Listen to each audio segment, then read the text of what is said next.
What's up, y'all? Welcome back to Daddy's to Talk. I'm your host, Robert, and today I am doing another manga recommendation for a series called Longing for Home.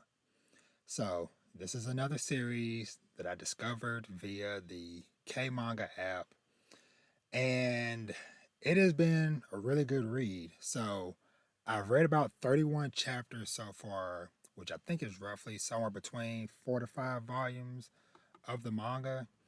So this is another case, like a few of the other K manga series that I've covered recently, where currently K manga is the only official English release uh, available for it at the moment because of so it's not official, it's not out in any physical print and stuff, but like I've said with some of the other series I've covered, hopefully I can play my little part and at least just trying to get more attention on this series. So this has been going in Japan since 2019. The K Manga app has about 98, I believe, chapters. Yeah, 98 chapters. But it's been odd because they haven't added any new chapters since September of last year. So I'm not sure what's going on with that. I don't know if it's on hiatus, what's going on. But just to kind of give a little bit of setup for this series, so the story and art for this is done by Yoshihiro Yamada. And I know he's been a mangaka for a long time. One of the first series he did way back in the day, I've heard of this series, I've never read it myself, but it's this one called Decathlon. So he's done a handful of series over the years, and so Longing for Home is his current work. And so basically, the setup for this series is that it follows a guy named Taurou Maizuru who wakes up 500 years in the future in a basically a dystopian land. So out the gate, and I'm gonna just show a little bit of this. The art and detail like caught my attention from freaking the first few pages or whatever. It just like immediately grabbed me. So pretty much he wakes up from this basically like a sleep hibernation because you find out in the first chapter that there was a very bad world event happening where it was basically going to be like another ice age.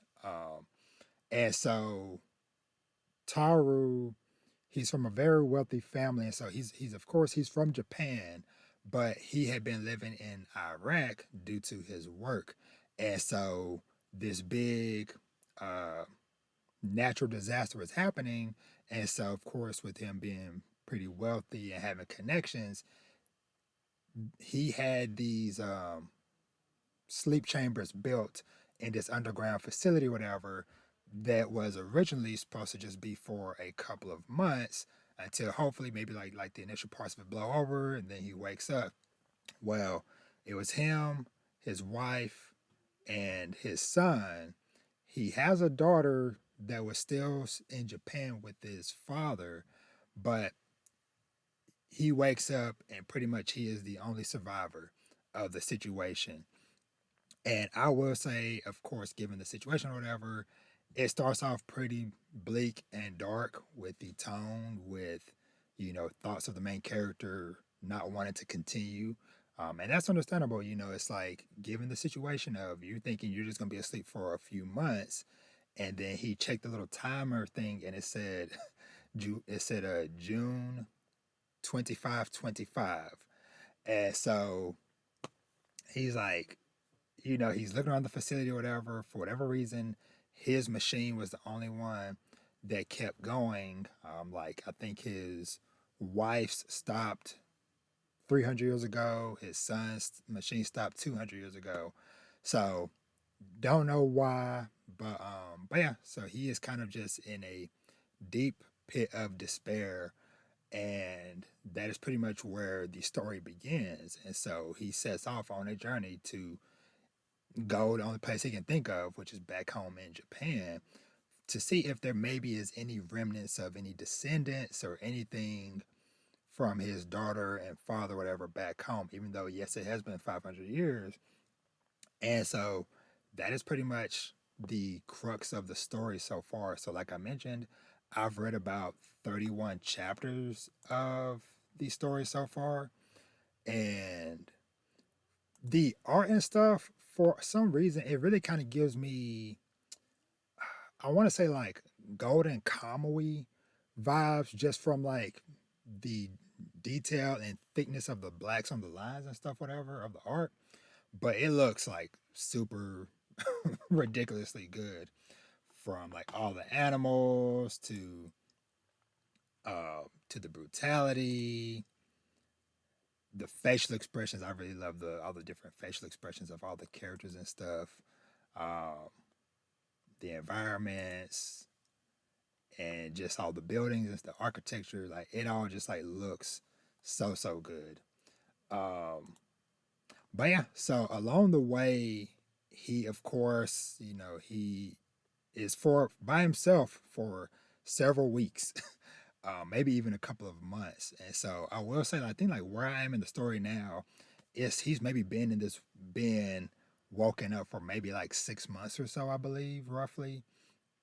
And he has gone through a lot, from, like I said, being alone to starting to encounter people. And then now he's been traveling across, from Iraq upwards. And now I think he was somewhere like around like Russia, getting to China area or whatever. And, he met just like a small pocket of like a couple of people surviving on their own. And then as he's gone on, he has found bigger and bigger communities of people. So it's like, okay, so, it's not a thing of like, oh, he is like the last man on earth. But, in the beginning, he had to kind of get reacclimated to a lot of stuff, this new world, and learning languages and things of that nature, because, like the people he met at first, he was like, man, I can't understand nothing you're saying. But after being with them for some months, whatever, he's starting to pick up their language and speak to them or whatever. Um, and yeah, so that is pretty much the crux of the situation. Is just this guy on a journey trying to get back home. But obviously, there's no transportation or nothing like that aside from, horses and stuff. But it has been fascinating to see as he's traveled along, like how people are living and what tools and different things that they have adapted so far. Of course, it is a lot of he's run into a lot of people that deal with cannibalism and stuff, which, hey, makes sense. End of the world, depending on where you live, might not be much to eat. So if you and your buddies or out on a hunting trip, or y'all just traveling and one of y'all die, ain't no other deer or fish around. So that is the bleakness and despair of this world. But like I said, there have been like just some just very fascinating things, just seeing how society has kind of shaped back up and stuff. Because where things are currently right now, he has encountered his biggest colony so far. Because, like I said, originally it was just a couple of guys he ran into, and then he ended up across this village with maybe 20 or so people, and then they were dealing with the bigger village that had 70 people, and now he is at a place that's got like 900 some people. And so it's just been interesting just seeing, like I said, what things are new, but also like what habits from the old world have kind of came back around, as far as like how people are treating currency and trade and different things like that. Though, it has kind of, him being on this journey has definitely kind of made him reflect upon the person he was back in the old world, where he was just so focused on the business and the money and all that stuff that he neglected the simple pleasures of life, of doing things with his family, spending time with them, going out to events and stuff, whatever. And so there are several moments where he is just crying with just tears of joy when he encounters like a random family that are just naturally kind people, and they help him out, they feed him, they bandage him up if he's injured or whatever. And so he just like has these deep tears of gratitude. But of course, this world is also, like I mentioned earlier, with a lot of stuff and showing some of the panels earlier, very scary. I love this shot of they were getting ready to basically, the guy he's been with since early in the story, or whatever, Pal, Pal. Uh, they had a ritual that they would do where they would, like, yearly, I believe, they would fight this giant. I think it was a jaguar. And so, but it was like a big underestimation. So Pal was trying to tell Taurou, like, yo, light the fire because he has more of an advantage in the dark. And so Taurou lights this fire and he's bent over blowing it. And then I love a good page turning moment where you're just following along. Okay, they're bit on the fire and he does the sparks.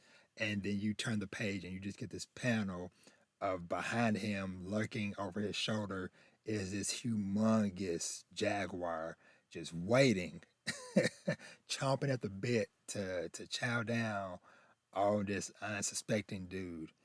But yeah, like I said, it's been a really solid read.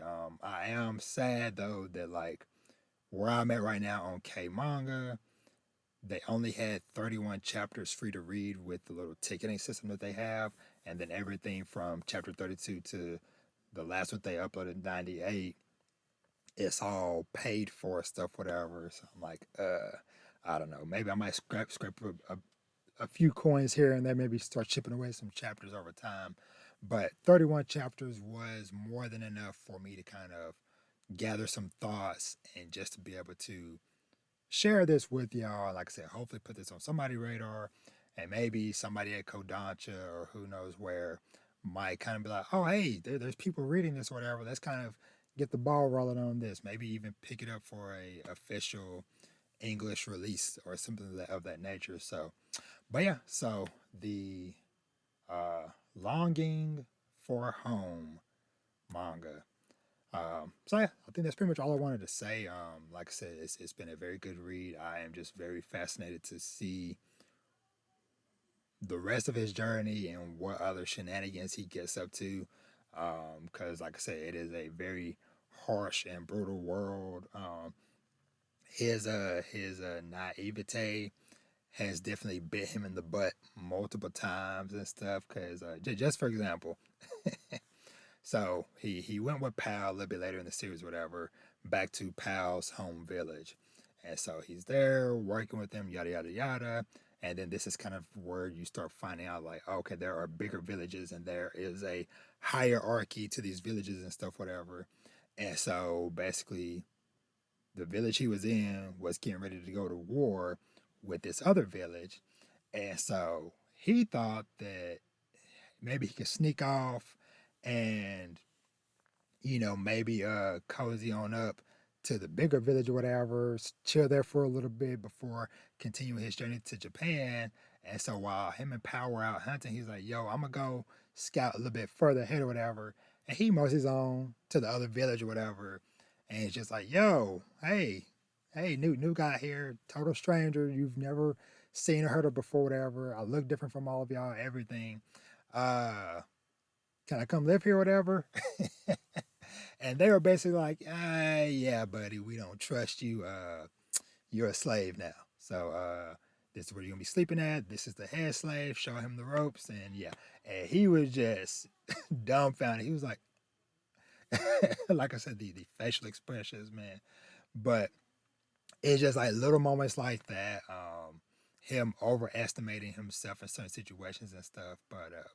But yeah, somehow he is still alive and surviving, though many people that he has met along the journey have not been as lucky. But but yeah, so that's all I need to say about this. Like I said, longing for home. I read it on K Manga, and I hope I can get to read more soon. But with that being said, thank you so much for listening and or watching. You can find me everywhere at Danny's to Talk for all your discussions and conversations surrounding fatherhood and family, lots of manga, anime, TV shows and movies, and sometimes some video games. And with that, I am out. I'll catch you on the next one. And let me know if you have read this series or even have heard of it. And I'll talk to y'all next time. Peace.